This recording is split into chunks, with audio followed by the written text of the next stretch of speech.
أشرف الأنبياء وسيد المرسلين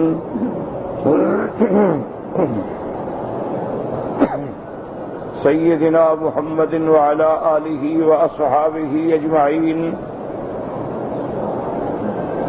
اللهم صل على سيدنا محمد وعلى آل سيدنا محمد كما صليت على إبراهيم وعلى آل إبراهيم في العالمين إنك حميد مجيد. أعوذ بالله من الشيطان الرجيم. بسم الله الرحمن الرحيم.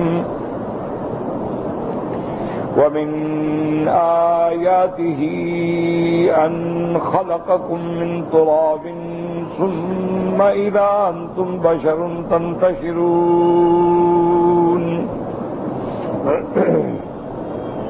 ومن آياته أن خلق لكم من أنفسكم أزواجا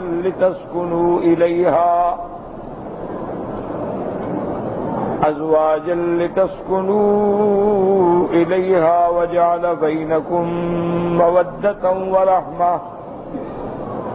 إن في ذلك لآيات لقوم يتفكرون.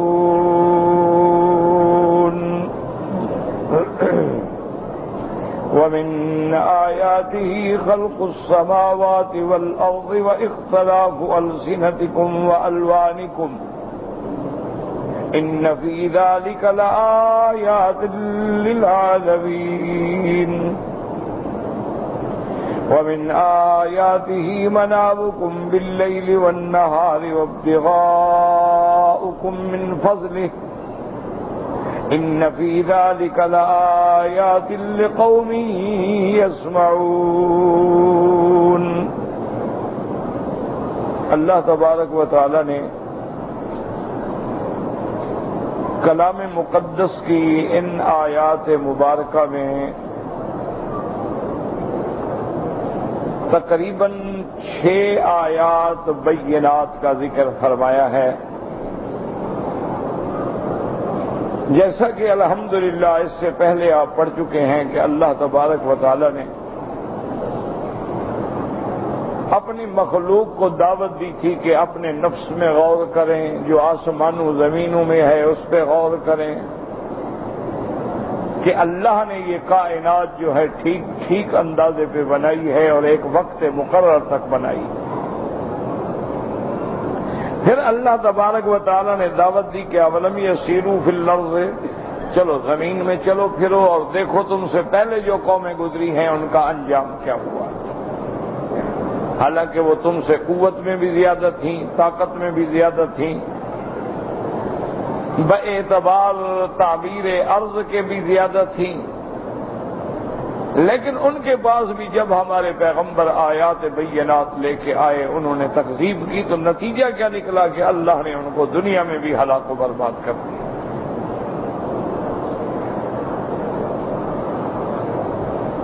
پھر اللہ تبارک و تعالی نے ذکر فرمایا تھا اس بات معاد کا کہ یہ عالم ایک دن فنا ہوگا، اس کے بعد اللہ دوبارہ پیدا کرے.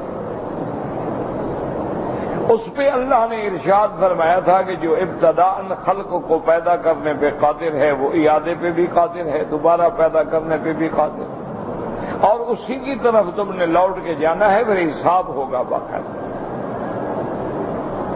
اور یہ بھی بتلا دیا کہ قیامت والے دن کافروں کا مشرکوں کا حال کیا ہوگا کہ جب قیامت قائم ہوگی نہ تو ان کا کوئی سفارشی ہوگا، نہ جن کی یہ پوجا کرتے تھے، عبادت کرتے تھے، منتیں مانتے تھے، چڑھاوے چڑھاتے تھے، آج کوئی بھی نہیں آئے گا چھڑانے کے لیے، بلکہ وہ تو کفر انکار کریں گے کہ یا اللہ ہم نے تو نہیں کہا ان سے کہ ہماری عبادت کریں. پھر اللہ پاک نے ایک خلاصہ بیان فرما دیا تھا کہ قیامت والے دن جو ہیں لوگ 2 دھڑوں میں علیحدہ علیحدہ ہو جائیں. یومئذ یتفرق، ایک جماعت وہ ہوگی الذین آمنوا وعملوا الصالحات، جو مومن ہیں اور جن کے اعمال اچھے ہیں، ان کو اللہ جنت کے باغوں میں رکھیں گے اور خوشیوں میں رکھیں گے.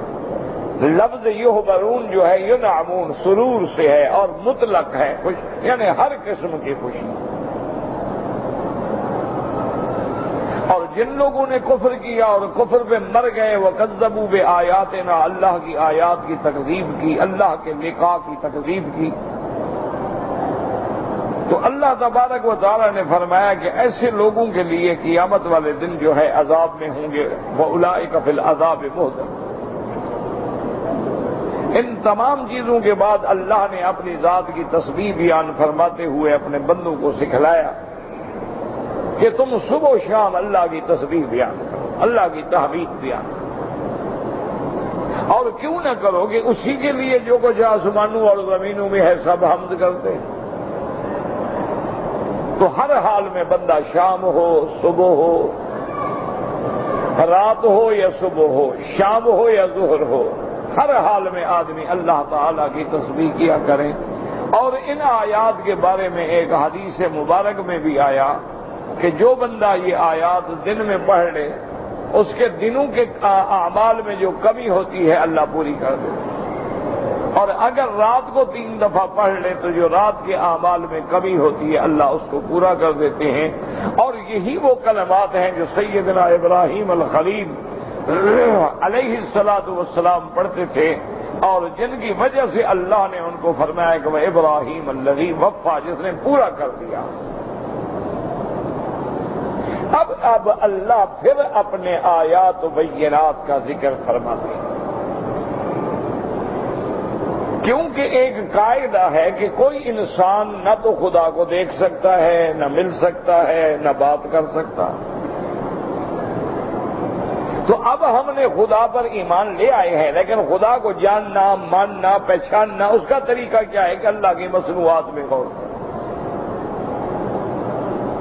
یہ نہیں بڑی آرام، دیکھو نا آپ مثلاً آپ حرم میں بیٹھے ہیں، اس عمارت پہ غور کرو، فوراً دماغ میں آئے گا نا کہ اس کے بنانے والا کوئی ہے، ایسے تو نہیں بن گئی نا عمارت۔ پھر یہ بھی فکر میں ہوگا کہ بھائی اس کا نقشہ بنانے والے نے نقشہ بنایا ہوگا، پھر انجینئر نے نگرانی کی ہوگی، پھر معمار آئے ہوں گے، مزدور آئے ہوں گے، مٹیریل آیا ہوگا، تب کہیں مدتوں میں جا کے یہ عمارت بنی۔ تو جب عمارت کو دیکھ کے بنانے والے پر آدمی کی نظر جاتی ہے، جب گھر کو دیکھ کے مکین پر نظر جاتی ہے، جب ایک درخت کو دیکھ کے لازمی آدمی سوچتا ہے کہ اس کو بھی کسی نے اگایا ہے، کاشت کیا ہے، تو اتنے بڑے عالم پہ نظر ڈال کے اللہ کی ذات نہیں پہچانی جاتی۔ وہ جیسے کہ امام راضی نے رحمت اللہ علیہ نے اپنا ایک واقعہ لکھا کہ ایک دفعہ میں سڑک پہ کھڑا تھا اور ایک بدو جو ہے وہ اونٹ کھینچ کے، جمال جو ہے وہ اپنے اونٹوں کی رسی مہار کندھے پہ رکھے ہوئے گنگنا رہا ہے اور چلا۔ فرماتے ہیں میں نے اس کو روکا، پوچھا کہ بھائی تم کون ہو؟ اس نے کہا میں مسلمان ہوں۔ تو میں نے کہا اللہ کو مانتے ہو؟ اس نے کہا بالکل، مسلمان کیسے ہوگا جو خدا کو نہ مانتا ہو؟ تو امام راضی فرماتے ہیں میں نے کہا تمہارے پاس کوئی دلیل ہے کہ خدا ہے؟ خدا کو جو مانتے ہو، اللہ کو مانتے ہو، تو دلیل کیا ہے؟ تو امام راضی فرماتے ہیں کہ اس نے مجھے سختی سے اور ناراضگی سے گھورا، کہنے لگا عجیب آدمی ہو یار، منہ پہ داڑھی ہے، تمہیں اتنا بھی پتہ نہیں ہے؟ یہ دیکھو ہم جاہل لوگ ہیں، بدو لوگ ہیں، لیکن اگر یہاں کوئی بارہ پڑا ہوتا ہے تو ہم پہچان لیتے ہیں کہ یہ مینگنی اونٹ کی ہے، اور پڑی ہو تو ہم کہتے ہیں یہ مینگنیاں جو ہے یہ بکری یا بھیڑ کی ہے۔ اسی طرح اور کچھ کوئی گوبر پڑی ہو ہم کہتے ہیں یہ گائے اور بھینس کی ہے، اگر گٹھلی پڑی ہو تو ہم کہتے ہیں یہ کھجور کی ہے۔ تو یہ البارۃ تدل علی البعیر، ایک بارہ جو ہے وہ تو دلالت کر رہی ہے کہ میں اونٹ سے نکلی ہوں، تو یہ ساری کائنات نہیں دلالت کر رہی کہ میرے بھی کوئی بنانے والا ہے؟ عجیب آدمی ہو، داڑھی منہ پہ ہے اور ایسے سوال کرتے ہو۔ میں نے کہا خدا کے بندے، ایک بدو ہے، جنگل میں رہنے والا ہے، وہ دیکھتا ہے کہ جناب یہ 12 ہے تو مانا بعیر ہے. اسی لیے آپ نے دیکھا ہے کہ جب سرکار دو عالم، محبوب دو عالم، رحمت دو عالم صلی اللہ علیہ وسلم غزوہ بدر کے موقع پر، تو مسلمانوں نے بھی اپنے آدمی بھیج رکھے تھے کہ پتہ لگے کہ کافروں کی تعداد کتنی ہے، اور کافروں نے بھی اپنے آدمی چھوڑ رکھے تھے کہ پتہ کرو کہ باقی یہ کون لوگ ہیں، مدینہ سے ہیں، کوئی اور قبیلہ تو نہیں. تو اب دونوں نے اندازہ کیسے لگایا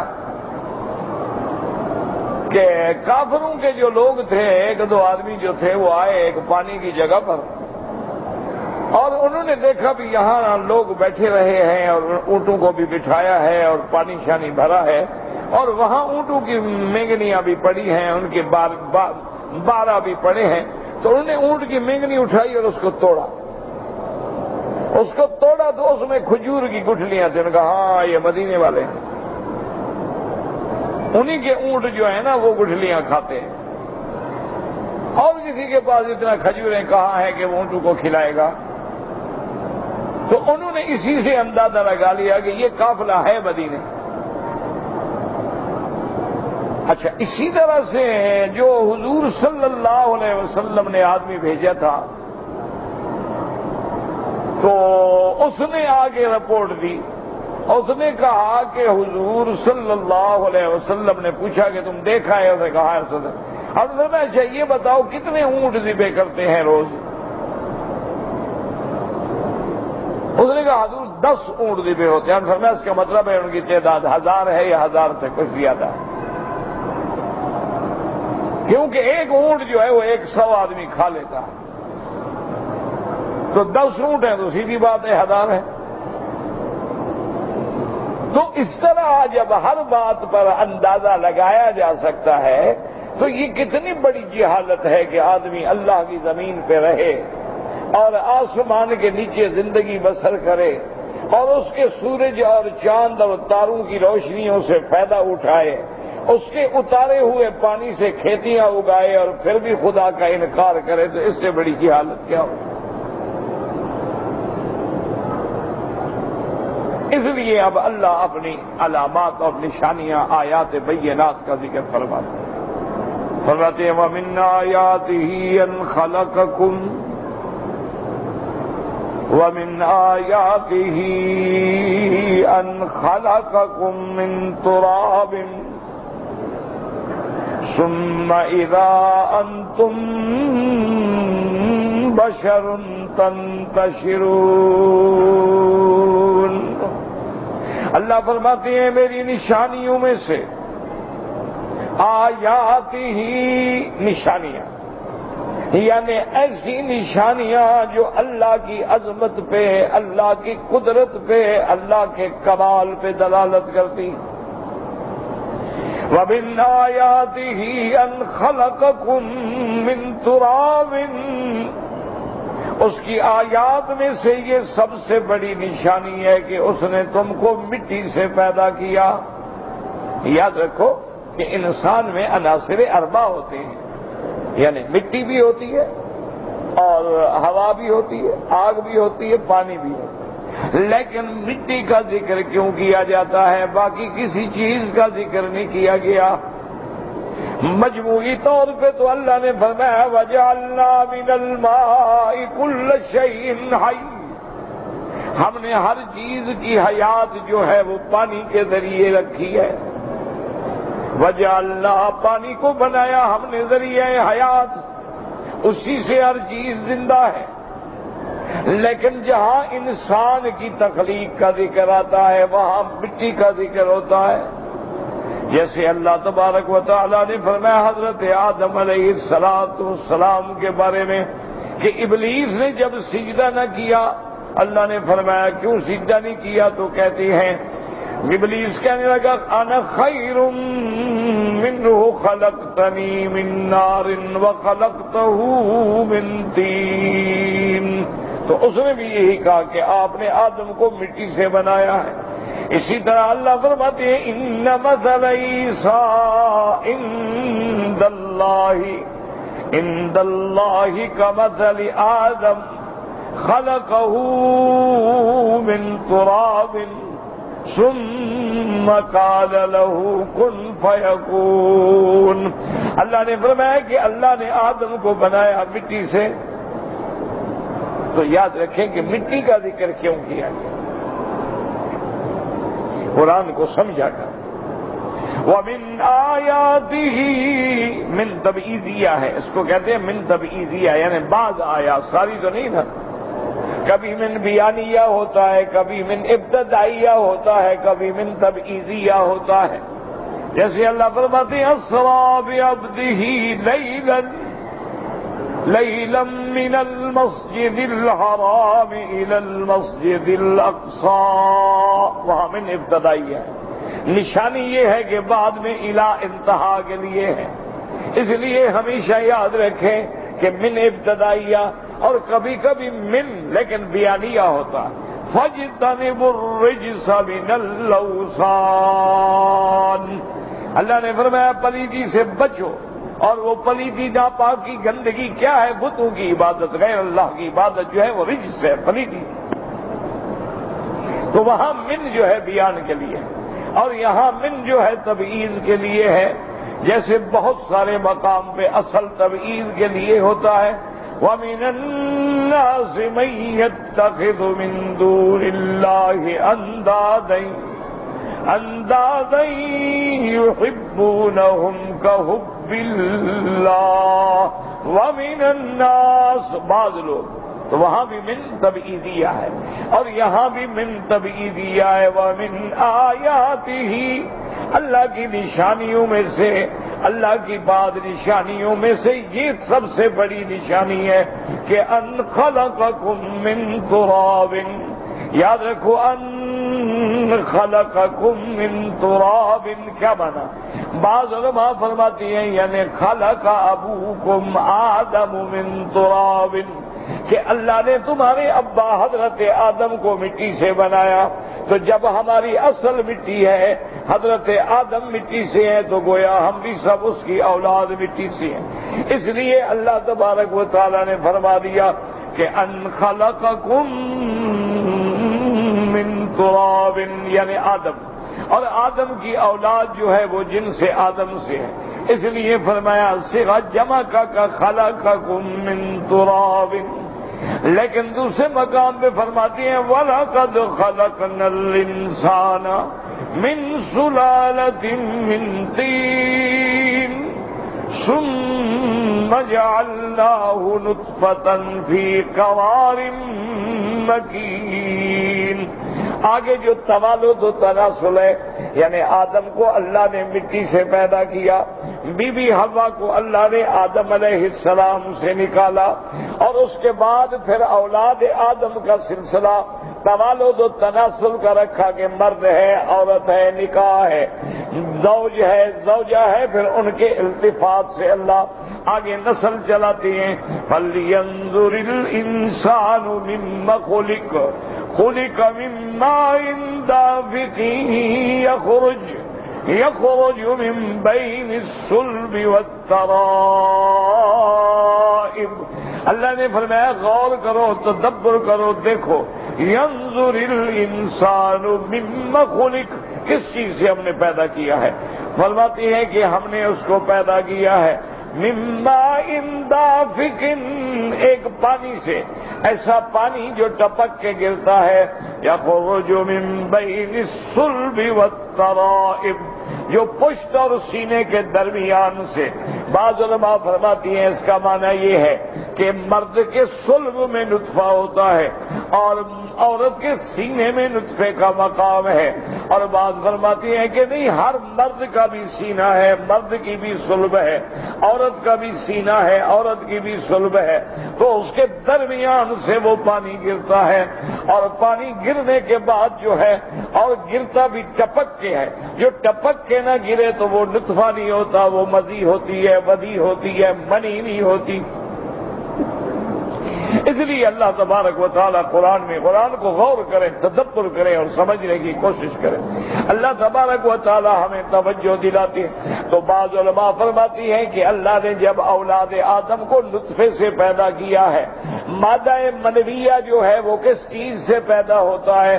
مادہ منویہ خون سے پیدا ہوتا ہے، اور خون جو ہے وہ غذا سے پیدا ہوتا ہے، اور غذا جو ہے وہ مٹی سے پیدا ہوتی ہے۔ کیا مانا کہ انسان دیکھیں پھل کھاتا ہے، انسان دیکھیں گندم استعمال کرتا ہے، روٹی استعمال کرتا ہے، انسان دیکھیں جو استعمال کرتا ہے، تو جتنی چیزیں ہم کھاتے ہیں ساری مٹی سے پیدا ہوتی ہیں۔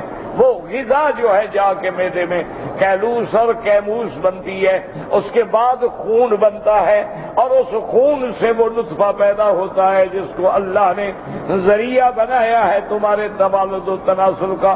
تو اس لحاظ سے بھی سب کا اصل کیا ہو گیا؟ مٹی، کہ ہر چیز جو ہم کھا رہے ہیں کہاں سے نکل رہی؟ مٹی سے نکل رہی۔ تو اس کو کھائیں گے تو غذا کھائیں گے تو خون بنے گا نا۔ اسی لیے ڈاکٹر کہتے ہیں نا بابا دیکھو تمہارے خون کی کمی ہے، تم فلاں چیز کھاؤ، اچھی غذا کھاؤ، اچھی خوراک کھاؤ، اور تم ٹماٹر کا جوس پیا کرو، کلیجی کھایا کرو، فلاں چیز کھایا کرو، تمہارے اندر خون ہی نہیں ہے، انیمیا ہے تمہارے اندر، تو بلڈ کی بڑی کمی ہو رہی ہے۔ وہ دیکھتے ہیں ناخن دیکھتے ہیں، ہاتھ دیکھتے ہیں، دباتے ہیں کہ یار کیا ہے، خون تو نظر ہی نہیں آتا کدھر ہے۔ تو خون کس سے بنے گا؟ غذا سے بنے گا، اور غذا کہاں سے پیدا ہوگی؟ صاف بات ہے مٹی سے پیدا ہوگی۔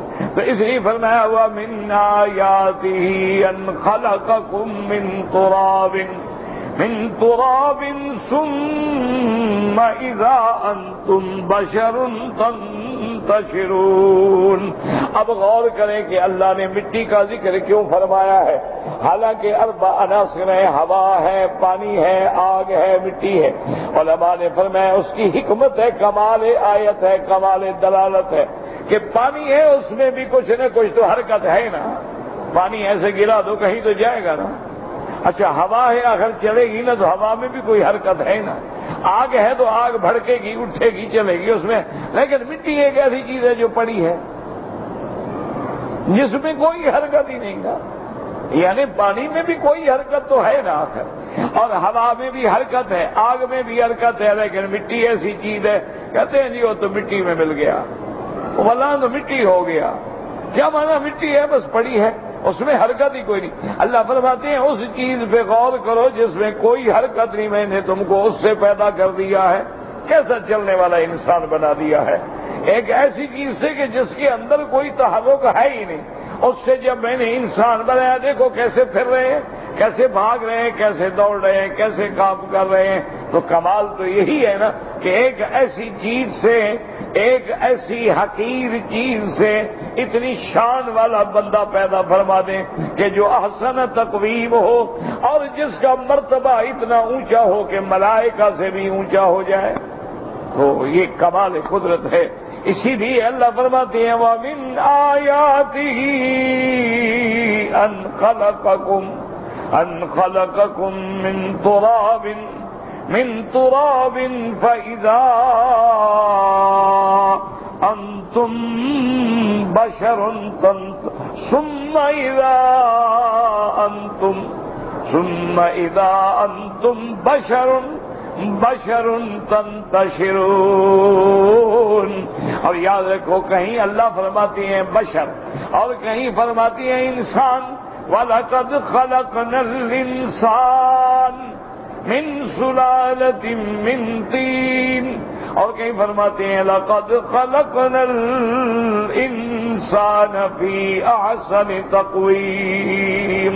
انسان کہیں فرماتی ہیں بشر، کہیں فرمایا آدم، کہیں فرمایا آدم اذ قال ربك للملائكة انی جاعل فی الارض خلیفہ، اور کہیں فرماتے ہیں تو معلوم ہوا کہ بشر کہنا بھی توہین نہیں، انسان کہنا بھی توہین نہیں، آدم کی اولاد کہنا بھی توہین نہیں، اور اصل مٹی سے پیدا ہونا بھی توہین نہیں. یہی تو وجہ ہے کہ شیطان دھوکے میں آ گیا. اس نے سمجھا آگ روشن کرنے والی ہے, آگ اوپر اٹھنے والی ہے, آگ علامت حیات ہے, لہذا میں آدم سے بہتر ہوں. لیکن وہ نہ سمجھ سکا کہ تیری میری بہتری کی کیا بات ہے. اصل بات تو یہ ہے کہ جس کو خدا اونچا کر دے تو عز من تشاء وتذل من تشاء بیدک الخیر انک علی کل شیء قدیر. اصل بات یہ ہے کہ مٹی ہو, اصل بات یہ ہے کہ آگ ہو. عزت دینے والی تو اللہ کی شان ہے, وہ جس کو چاہے اونچا کر دے, جس کو چاہے نیچا کر دے.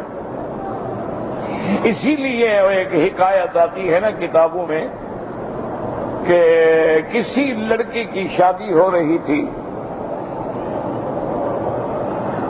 کسی بڑے شہزادے سے, کسی بڑے آدمی سے.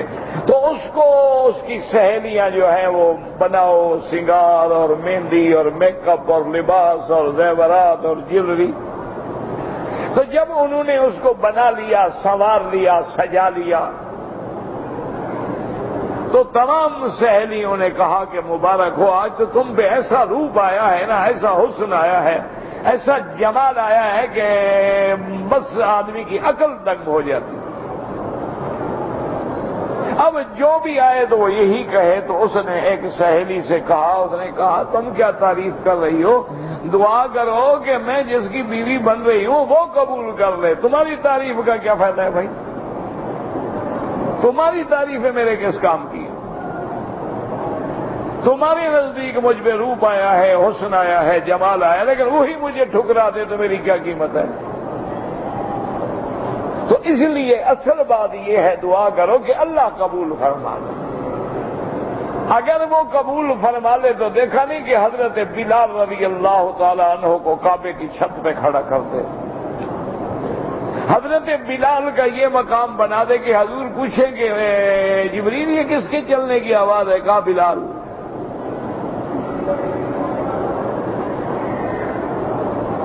یہ اللہ کی شان ہے. اور برباد کرنے پہ آئے تو عمر ابن ہشام کو ابھی جہل بنا دے, دنیا میں بھی لعنت, آخرت میں بھی لعنت. اسی لیے علامہ اقبال نے کہا تھا نا کہ بلال از حبش, کہ بلال کہاں سے آیا, حبش. صہیب از روم, اور صہیب کہاں سے آیا, روم سے. ابھی جہل ز مکہ ایجب الجویس. کہتا ہے مولا تیری شان ہے, بلال حبش سے آیا, صہیب روم سے آیا, وہ جنت کے تاجدار بن گئے. ابو جہل مکے میں پیدا ہوا, زمزم سے گھٹی لگی, کعبے کے طواف کرتا رہا اور سیدھا جہنم گیا. تو اس لیے ہمیشہ دعا کیا کرو کہ اللہ رحم فرما دے. بس دل سے دعا کیا کرو اللہ رحم فرما دے. وہ بادشاہوں کا بادشاہ ہے, وہ راضی ہو نا تو ایک چیونٹی کو بچانے پہ بھی راضی ہو جاتا ہے. وہ راضی ہو نا کسی گرتے کو پکڑ لو نا تو بس راضی ہو جاتا ہے. بادشاہ جو ہے بادشاہوں کا بادشاہ ہے نا, بادشاہ چھوٹی سی بات پہ راضی ہو جاتا ہے. وہ راضی ہونے پہ آئے نا تو ایک دفعہ جو کلمہ پڑا ہے وہی تیری نجات کے لیے کافی ہو جائے. اور وہ راضی نہ ہو تو لاکھ طواف کرو, لاکھ عمرے کرو, لاکھ حج کرو, کروڑ دفعہ لبیک پڑھو, میں کہا مجھے ضرورت ہی نہیں ہے تیری. اچھا یہ بات یاد رکھا کرو, کچھ سمجھا کرو انشاءاللہ کہ ہمیں کیسے پتہ لگے کہ اللہ راضی ہے یا ناراض ہے.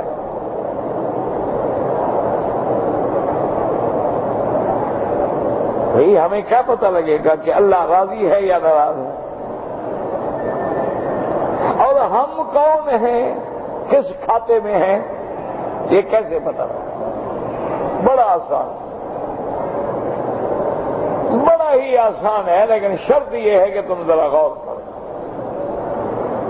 میرے محبوب نے بڑا حل فرما دیا, رحمت دو عالم نے حل کر دیا. فرمایا کل میسر لما خلق لہ. آمنہ کے لال نے ایک جملے میں حل کر دیا. اللہ اکبر. اسی لیے حضرت فرماتے ہیں اوتی تو جوامع الکلم. فرماتے ہیں کل میسر لما خلق لہ. کیا مانا غور کرو.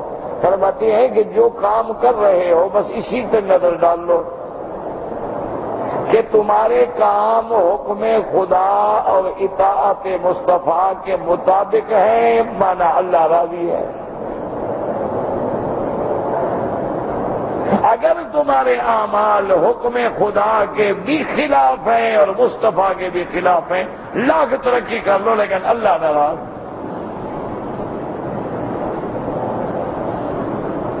ایک اس کی اور آسان بات ہے. مثلا آپ دیکھیں کہ چلو ایک حقیقی بھائی ہوتا ہے، ایک ہی ماں باپ کی اولاد ہوتے ہیں،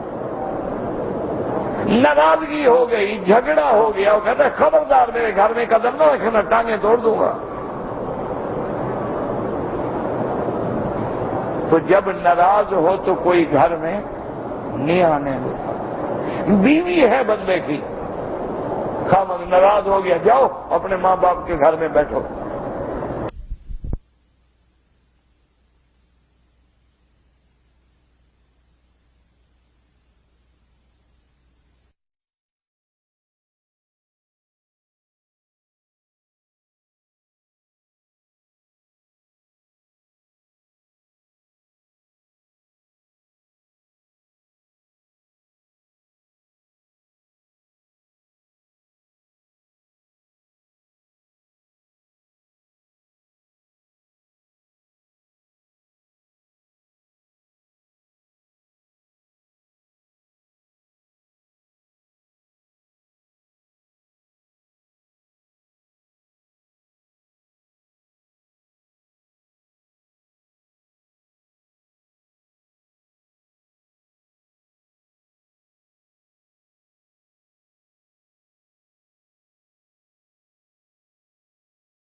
میں تیری شکل دیکھنا نہیں چاہتا.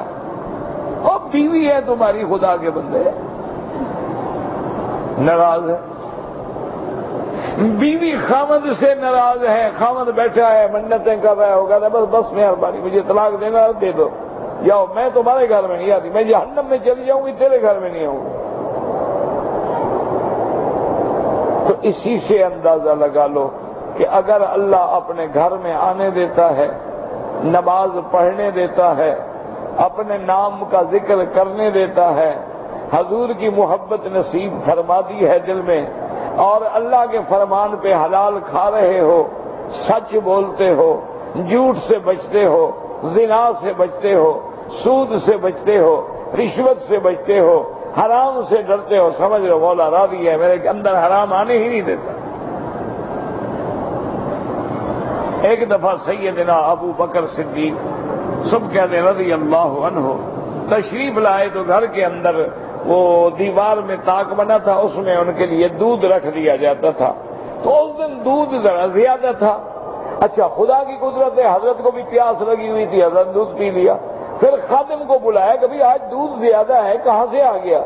اس نے کہا حضرت زمانہ جاہلیت میں جب میں مسلمان نہیں ہوا تھا تو ایک قبیلے والے تھے، ان کو میں منتر پڑھتا تھا بیماریوں کے لیے، کوئی چوٹ لگ جائے، کوئی بیماری ہو، کوئی سانپ لڑ جائے، بچھو لڑ جائے، میں منتر پڑھتا تھا. تو وہ ٹھیک ہو جاتے تھے. آج مجھے مل گئے, انہوں نے دودھ دیا تھا, تو حضرت ابو بکر نے انگلیاں ڈال کے اور چیزیں ڈال کے کہے تھی. غلام کہتا ہے کہ کاروبا یہ نکاح اتنے قریب ہو گئے کہ مر جائیں گے. فرمایا تم نے مجھے بتایا کیوں نہیں؟ میں نے سب دودھ کیوں پیا جب زمانہ جاہلیت میں پتہ نہیں تم نے کیا انتر منتر پڑھے تھے, اس کی جو اجرت ملی ہے میرے اندر کیوں گئی؟ حالانکہ حضرت ابو بکر کے لیے حلال ہے. بھائی اگر ناجائز بھی ثابت ہو جائے تو غلام کے لیے ہے نا. اب تم مجھے کوئی چیز دے دو, میں اس بات کا تو ذمہ دار نہیں ہوں کہ تحقیق کروں گے تم چوری کر کے آئے ہو, ڈاکہ مار کے آئے ہو, تم نے تو مجھے ہدیہ دیا ہے نا. لیکن اللہ حرام اندر جانے ہی نہیں دیتے. اللہ تبارک و تعالی اپنے بندوں کے اندر حرام جانے ہی نہیں دیتے. وہ ایسا انتظام فرما دیتے ہیں کہ بندہ حرام کے قریب ہی نہیں جاتا. اور اگر تم دیکھو کہ میرے 24 گھنٹے جھوٹ بولنے میں گزرتے ہیں, دھوکے میں گزرتے ہیں, فریب میں گزرتے ہیں, اور شیطانی خیالات میں گزرتے ہیں, عورتوں میں گزرتے ہیں, اس کو دیکھو, اس کو دیکھو, اس کو دیکھو, لڑکوں کے پیچھے بھاگو, لڑکیوں کے پیچھے بھاگو, موبائل میں گندی فلمیں بھر لو اور گندے گندے ڈرامے لگا لو, گندے گندے میوزک بھر لو, تو سمجھو وہ ناراض ہے. کام جو اس کی ناراضگی کے کر رہے ہیں تو وہ کیسے راضی ہو گیا؟ حرم کے باہر کھڑا ہے, نماز نہیں. مکے میں رہتا ہے, نماز نہیں. مکہ مکرمہ میں رہتا ہے, اس نے کبھی آگے طواف ہی نہیں کیا. وہ کیا ہے؟ مانا کیا ہے کہ خدا آنے نہیں دیتا. ایک آدمی نے مجھے کہا کہ جی مجھے 25 سال ہو گئے ہیں مدینہ منورہ رہتے ہوئے, میں نے مسجد نبوی میں کبھی نماز نہیں پڑھی, کبھی سلام ہی نہیں پڑھا. 25 سال. اچھا گاڑی بھی ہے, موٹر بھی ہے, کار بھی ہے, وسائل بھی ہیں, یہ بھی نہیں کہ اچھا اتنا دور بھی نہیں جانا مشکل ہو. میں نے خیر محبت سے پیار سے اس کو کہا کہ چلو یار آج تو میرے ساتھ ہو. انہوں نے بڑے بہانے بنائے, جی مجھے کپڑے ٹھیک نہیں. میں نے کہا کوئی حرج نہیں, ان کپڑوں میں نماز جائز ہے انشاءاللہ. کوئی تمہیں حیض تو نہیں آیا نا؟ یہ کپڑے پلید. میں نے کہا یار پلید ہے نا, ہونے دو نا, بس اس میں نماز ٹھیک ہے. پھر میں ساتھ لے گیا. انہوں نے کہا چلو یار کہیں مجھے وضو کراؤ. میں نے اس نے بھی کر لیا مجبور ہو کے. تو کہنے لگا آج پہلی دفعہ میں آپ کے ساتھ مسجد میں آیا. توبہ کرو, اور لاکھوں روپے کما رہے ہیں. میں کہا لعنت بھیجو پیسوں. تو اس لیے سمجھا کرو کہ اللہ کو معلوم کرنا ہے, راضی ہے, دیکھ لو, اپنے عمل دیکھ لو بس. کہیں جانے کی ضرورت نہیں, کوئی ولایت کی ضرورت نہیں, کوئی مراقبے کی ضرورت نہیں, کسی کشف کی ضرورت نہیں ہے. بالکل سامنے بات. یعنی ہم نے تو ایسے لوگوں کو, میں نے تو زیارت کی ہے, اتنا سمجھ میری نہیں تھی, بس بدقسمتی ہے. تو زیارت میں نے ضرور کی ہے اور کئی دفعہ کی ہے, لیکن یعنی اس طرف خیال نہیں تھا. بچپن تھا, ابتدائی میرے خیال میں پتہ نہیں کافیہ ہدایہ پڑھتے تھے. تو زیارت میں نے کی حضرت لاہوری رحمت اللہ علیہ کی. کیا لوگ, اچھا لوگوں نے بتلایا کہ حضرت کی عادت ہے کہ اگر جلسے کی تاریخ لینا کہ حضرت مہربانی کریں, تو حضرت فرماتے ہاں بھائی انشاءاللہ میں آؤں گا. ایک تو شریعت کا حکم ہو گیا, انشاءاللہ پورا ہوگا. دوسرا یہ ہے کہ وعدہ بھی تو نہ ہوا نا. میں نے پوچھا بھی کیوں, نے کہا جی حضرت ایک تو جب تقریر کے لیے آتے ہیں تو کرایہ بھی نہیں لیتے, اور جب تک تسلی نہ ہو اس صاحب خانہ کے گھر پر کہ یہ دیندار ہیں, اس کی بیوی بچے بھی دیندار ہیں, نمازی ہیں, ورنہ اگر ان کو تسلی نہ ہو کہ اس کی عورت بے نماز ہے تو اس کا پکا ہوا کھانا بھی نہیں کھاتا.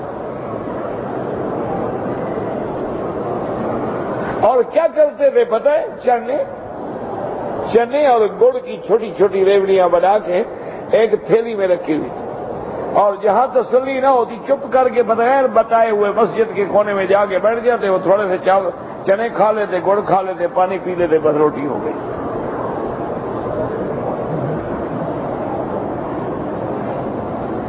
یعنی اندازہ فرمائیں کہ بھئی وہ کہتے کہ جب بے نماز عورت روٹی پکائے گی تو دل کا نور ایمان تو گیا.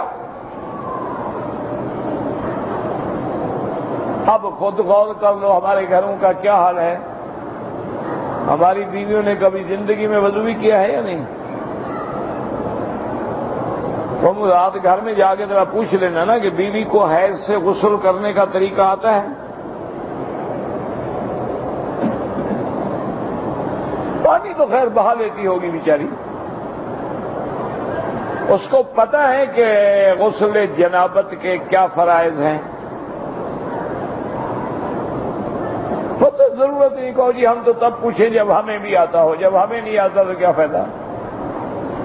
حال تو وہی ہے نا کہ پٹھان ہندو سے کہے وہ کلمہ پڑھو. وہ کہے میں ہندو ہوں بے وقوف آدمی. وہ کہے میں نہیں بس کلمہ پڑھو اللہ بھی بس ٹھیک کرے گا. ہندو نے کہا جب دیکھا کہ یہ تو پٹھان ہے خان آدمی ہے بگڑ گیا تو بگڑ گیا اس کو تو اللہ ٹھیک کرے. یہ بندہ تو ٹھیک کر نہیں سکتا اس کو. یہ تو خان ہے نا. تو اس جب ڈر گیا اس نے کہا اچھا خان مجھے پڑھاؤ کلمہ. اس نے کہا کچھ آتا تو مجھے بھی نہیں.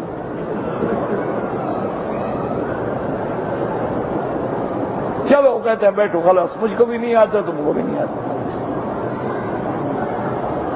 حال تو ہمارا بھائی یہ ہے نا. پھر ہم کہیں کہ جی مکے میں نمازیں پڑھتے ہیں طواف کرتے ہیں ملتزم پہ جاتے ہیں دعائیں قبول نہیں ہوتی بچے نافرمان ہیں بیوی نافرمان ہے اولاد بے حیا ہے لڑکیاں بے حیا ہیں گھر میں برکت ختم ہو گئی ہے گھر میں ہر وقت عذاب ہے جھگڑے. وجہ کیا ہے؟ وجہ یہی ہے. ہاں اگر آدمی کافر ہے نا وہ دنیا میں مزے کرے اس کو تکلیف نہیں ہوتی دنیا میں. اس کے لیے پھر اگلا ٹھکانہ ہے جہنم. دنیا میں کھاؤ پیو چرو لیکن کلمہ بھی پڑھو مومن بھی بنو امت مصطفیٰ بھی بنو حضور کو محبوب بھی بناؤ اور مخالفت بھی کرو. یہ منافقت نہیں چلتی. یا سیدھا انکار کر دو جی ٹھیک ہے میں نہیں مسلمان خلاص کچھ نہیں ہوتا اسلام نہیں گر جائے گا. ادھر تو دعویٰ کرو کہ ہم مسلمان ہیں مومن ہیں حاجی ہیں حافظ ہیں عابد قرآن ہیں اور حضور محبوب ہیں حبیب خدا تو جی جان قربان بچے قربان اولاد قربان مال قربان اور جی سرکار کے نام پہ تو ہم صدقے واری ہو جائیں لیکن حضور کی شکل بھی پسند نہیں. نہ ٹھنڈے دل سے جھگڑوں میں نہ پڑیں ایمان سے کہیں سرکار دو عالم نے کبھی پینٹ پہنی ہے؟ ایک ہے جائز ہونا. جائز تو نکر بھی پہن لو تو جائز ہے. اگر گھٹنے تک نکر آ جائے تو ٹھیک ہے کوئی بات جائز. سرکار دو عالم صلی اللہ علیہ وسلم نے کبھی داڑھی مبارک کٹائی ہے؟ سرکار دو عالم صلی اللہ علیہ وسلم بازار میں یا حرم میں سر ننگا پھرے ہیں؟ سرکار دو عالم نے کبھی الٹی مانگ نکالی ہے؟ سرکار دو عالم نے کبھی یہ انگلش بال رکھوائے ہیں کہ جی یہ فرنچ کٹ ہے اور یہ نیپولین کٹ ہے اور یہ کتا کٹ ہے یہ بلی کٹ ہے؟ میں نہیں کہہ رہا دیکھو کہتا دیکھو بندے ایسے معلوم ہوگا کہ بندر ہے بول لو نظر آئے گا. یہاں سے بال مشین زیرو ہے اوپر بال ہے پھر یوں ہے معلوم ہوتا ہے کہ بالکل واقعتاً بندر کی نسل ہے.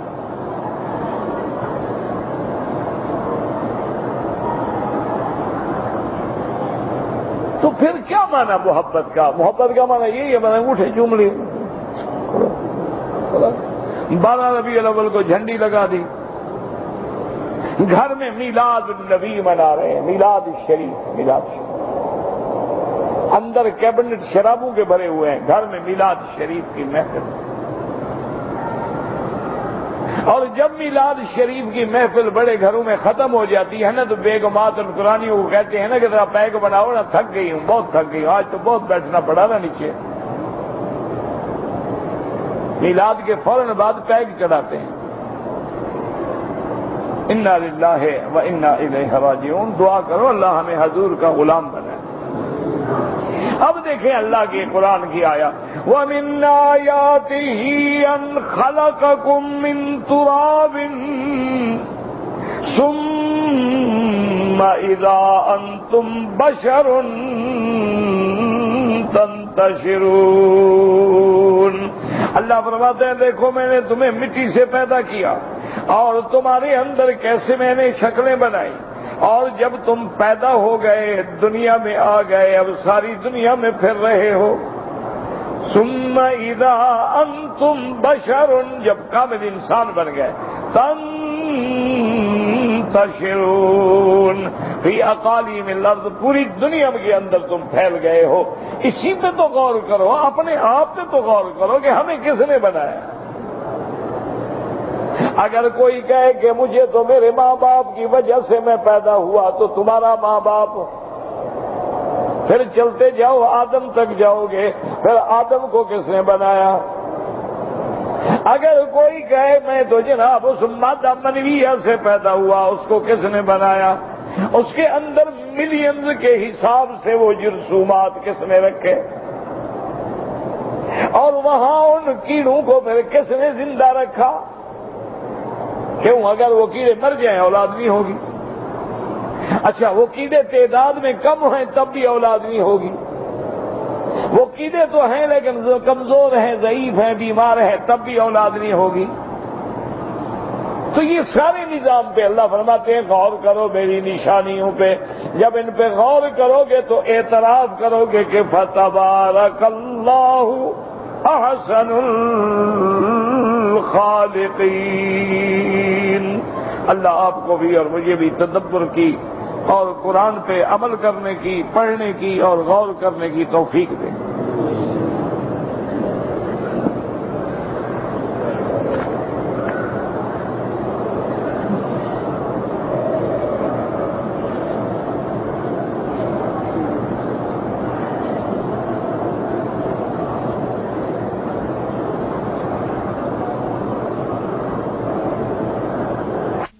کہ اگر کوئی آدمی ایک کاروباری بندے کے پاس جاتا ہے کہ تم مجھے کھاد اور گندم کے بیج کے لیے 10,000 روپے دو،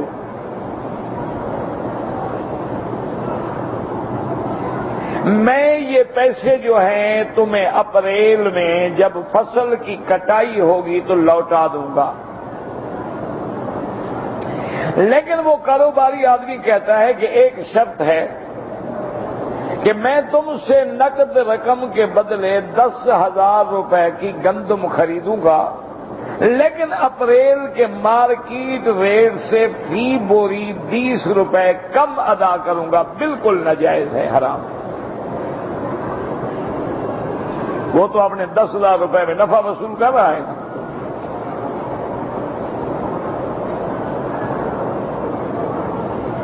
یہ بالکل ناجائز. اچھا دوسری بات یہ ہے کہ جو چیز موجود نہیں ہے اس کی بے کا کیا مطلب؟ یعنی جیسے اب میں آپ سے کہوں کہ جی آپ کو پرندے خریدنے ہیں، آپ کہیں جی ہاں. میں کہوں جتنے ہوا میں ہیں تمہارے ہو گئے، مجھے 2,000 دے دو. تو یہ کوئی عقل والا لے گا؟ بھئی پرندے تو ہوا میں ہیں تو میں کیا آپ کو کیا دے رہا ہوں؟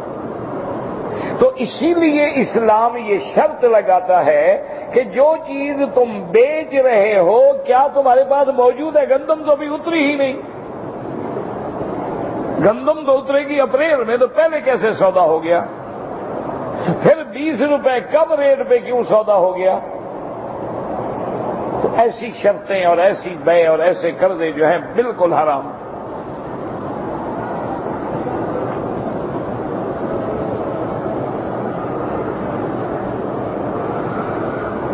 ایک بچی بیمار ہے، مریضہ، نرجو منکم الدعاء، اللہم اشفنا واشف مرضانا ومرضى من اوصانا واستوصانا ومرضى المسلمین.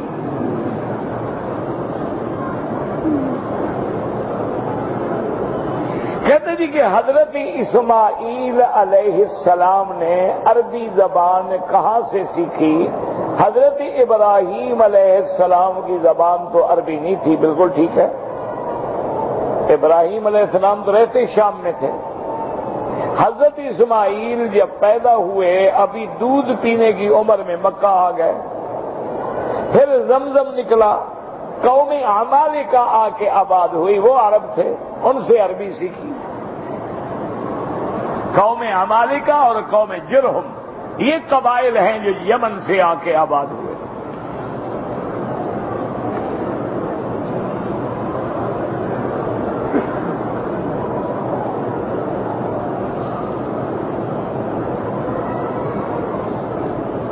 بہرحال کہتے ہیں کہ میری والدہ پہ حج فرض نہیں ہے, وہ استطاعت نہیں رکھتی ہیں. مجھے اللہ نے مکہ مکرمہ میں نوکری عطا کر دی, میں نے اپنی والدہ کے لیے حج بدل کر لیا. بالکل ٹھیک ہے, بتانے کی ضرورت ہی نہیں ہے. بتا دو تب بھی کوئی بات نہیں, ماں خوش ہوگی, دعا کرے گی. والدین کا دل خوش کرنا بھی تو عبادت ہے نا. ڈھنڈورا تو تب ہو جب لوگوں کو تم کہتے پھرو. تو حج کرنے والے تو تم ہو. اگر تمہاری ماں کسی کو کہتی ہے تو کہتی رہے, تمہارا کیا قصور ہے؟ تم نے اپنی والدہ کا حج نفل ادا کیا ہے, بالکل ٹھیک ہے, اور ان کو انشاءاللہ اللہ پورے حج کا ثواب دیں گے, اور تمہیں بھی پورے حج کا ثواب دیں گے. جو آدمی حج بدل کرتا ہے اس کو بھی اللہ پورے حج کا ثواب دیتے ہیں, اس کے ثواب میں کوئی کمی نہیں ہوتی ہے. اور جس کے لیے کرتے ہیں اس کو بھی اللہ پورے حج کا ثواب دیتے ہیں. اور ایک روایت میں یہ بھی آتا ہے کہ مثلا ایک آدمی نے پیسے دیے کہ بھئی تم فلاں آدمی کے لیے حج بدل کرو, تو پیسے دینے والے کو بھی اللہ پورے حج کا ثواب دیتے ہیں, کرنے والے کو بھی پورے حج کا ثواب دیتے ہیں, جس کا حج کیا اس کو بھی پورے حج کا ثواب دیتے ہیں. تو یہ تو اللہ کی رحمت کا دروازہ ہے. تم نے بہت اچھا کیا. والدین کی زندگی میں بھی اطاعت کرو, ان کے مرنے کے بعد بھی اطاعت کرو, اور والدہ کو بتاؤ تاکہ خوش ہوں, تمہارے لیے دعا کریں.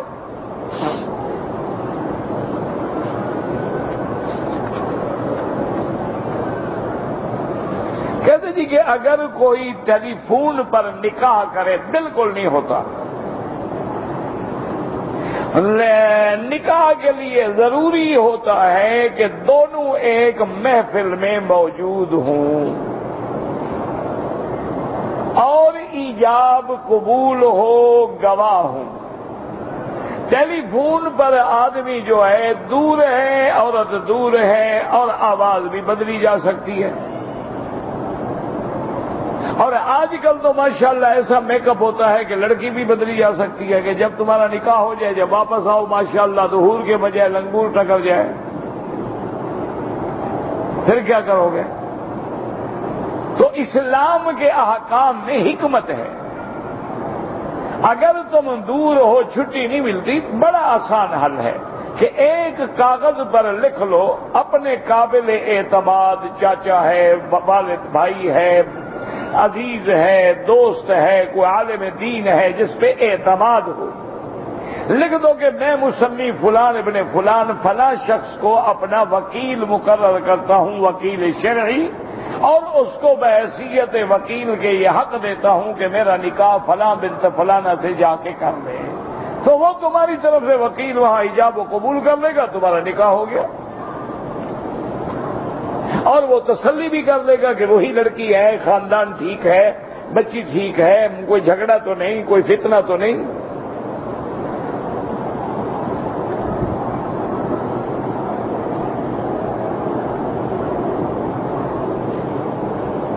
کہتے ہیں جی کہ بعض لوگ کہتے ہیں کہ علماء دیوبند جو ہیں وہ اپنے آپ کو اہل حق تو کہلاتے ہیں, لیکن جو باطل قوتیں ہیں ان کے خلاف آواز نہیں اٹھاتے. یہ ان کو غلط فہمی ہے. سب سے پہلے جنگ آزادی انگریزوں کے خلاف کس نے لڑی؟ جو اعتراض کرنے والے ہیں نا, یہ تو اس وقت تنخواہ لیتے تھے. یہ جو اعتراض کرنے والے حضرات ہیں نا, یہ تو ٹوٹی تھے انگریزوں کے. انہوں نے تو جاگیریں لی ہیں, انہوں نے تو اپنی اپنی پارٹیاں بنائی ہیں, مفادات حاصل کیے ہیں. قربانی اور پھانسی پہ چڑھنے والے تو علماء دیوبند تھے. جب قادیانیت کی تحریک اٹھی ہے تو اس باطل سے کس نے ٹکر کھائی؟ جب رفض نے صحابہ کو گالیاں دی ہیں اور کتی کے گلے میں پٹے ڈالے ہیں بی بی عائشہ کا نام لکھ کر، تو کس نے ٹکر کھائی ہے؟ اسی طریقے سے جب منکرین حدیث کا فتنہ کھڑا ہوا ہے تو ان کا مقابلہ کس نے کیا؟ اور الحمدللہ ثم الحمدللہ آج بھی پورے عالم میں یا علماء ہیں یا ان کے شاگرد ہیں جو ہر باطل سے ٹکرا رہے ہیں. تمہارے پاس تو ایک بندہ بھی نہیں ہے جو مرزائیوں سے مناظرہ کر سکے. تم لاکھ تقریریں کر لو، تمہارے پاس ایک بندہ نہیں جو بریلویوں سے مناظرہ کر سکے. یہ ساری ٹکریں تو ان لوگوں نے کھائی ہیں، باطل قوتوں سے یہ ٹکرائے ہیں. ان کی ہر کتاب کا رد تو انہوں نے لکھا ہے، ان کو ہر جگہ چیلنج تو انہوں نے کیا. یہ تو تاریخ ہے. میں تو خیر نہ دیوبند گیا نہ میں نے دیوبند میں پڑھا ہے، لیکن جو حقیقت ہے وہ حقیقت ہے، جو حقائق ہیں وہ حقائق ہیں. آپ پوری تاریخ اٹھا کے دیکھ لیں، حضرت مدنی سے لے کر حضرت بنوری سے لے کر حضرت بخاری سے لے کر حضرت لاہوری سے لے کر اسی طرح مفتی کفایت اللہ سے لے کر حضرت تھانوی سے لے کر یہ سارے جتنے حضرت گنگوہی سے لے کر نانوتوی سے لے کر کون لوگ تھے؟ باطل سے کون ٹکراتا رہا؟ ایسے نہ ایک دوسرے کو الزام دیا کرو. اور میری ایک ریکویسٹ ہے، درخواست ہے، گزارش ہے کہ اس دور میں ہمیں ملنا ہے خدا کے لیے حضور کی امت کو نہ لڑاؤ. خدا کے لیے اب فرقے چھوڑ دو، پارٹیاں چھوڑ دو، تمام جھگڑے چھوڑ دو. ہم کلمہ پڑھتے ہیں، مسلمان ہیں، حضور کی امت ہے. باقی کوئی مکے میں رہتا ہے مکی کہلاتا ہے، مدینے میں رہتا ہے مدنی کہلاتا ہے، حجاز میں رہتا ہے حجازی کہلاتا ہے، یمن میں رہتا ہے یمنی کہلاتا ہے. یہ تو نسبتیں ہیں. اصل بات یہ ہے کہ خدا کے لیے اب یہ چھوٹے موٹے اختلافات بھول جاؤ اور حضور کی امت کو ایک ہونے دو.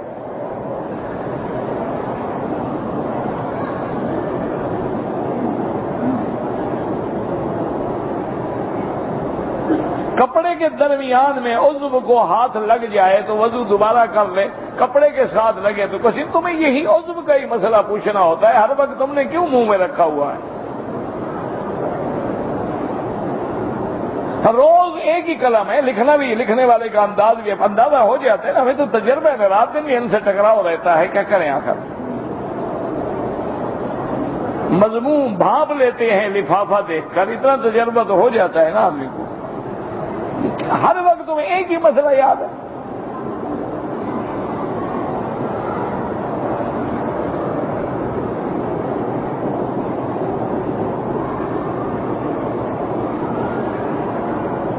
اگر کوئی متعلقہ عورت ہے، وہ نکاح کرنا چاہتی ہے اور اس کے بچے بھی ہیں لیکن گھر والے راضی نہیں ہوتے، گھر والوں کا کیا ہے؟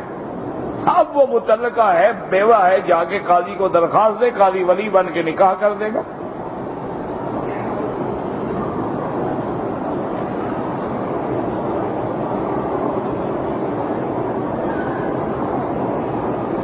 ایک مولوی سے سنا ہے کہ مغرب کی نماز مشابہ نہ کرو. آپ جو سنے وہ کوئی دین تو نہیں ہوتا نا. یا جو آپ سنتے رہے ان سب کا ٹھیکہ مولوی وکی نے لیا ہوا ہے. نہ اس نے بات صحیح لکھی ہے نہ تم نے صحیح سمجھی ہے. تو میں جواب کیا دوں؟ مجھے سمجھ ہی نہیں آیا سوال، تو جواب کیا دوں؟ پہلے بھی آپ نے پوچھا. مانا یہ ہے، کیا کہتے ہیں کہ وطروں کی مغرب سے یا مغرب کی نماز کی وطروں سے مشابہت نہ کرو. کیا مانا؟ یعنی مغرب کبھی 4 رکعت پڑھ لو؟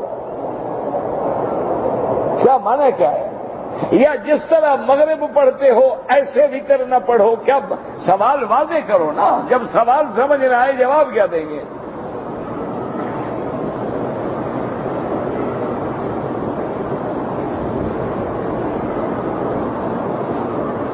کہتے جی کہ ہم نے حج کیا، طواف زیارت کیا، صفا مروہ کیا، لیکن طواف الوداع نہیں کیا. اگر تم مکے میں رہتے ہو تو طواف الوداع کرنا ہی نہیں.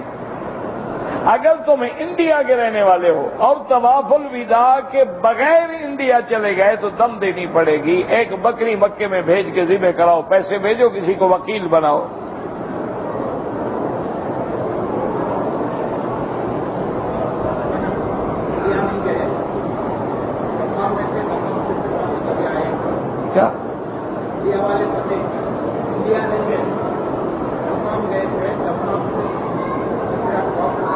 طواف الوداع کر لیں، بس بات ختم۔ جب آ گئے مکے میں تو الحمدللہ اللہ کا شکر کرو۔ غلطی کیا تھا کہ آپ باہر چلے گئے، آپ کو طواف الوداع کر کے آفاق سے میقات سے گزرنا تھا، لیکن آپ واپس آ گئے، اب ایک طواف الوداع کرنا ہے۔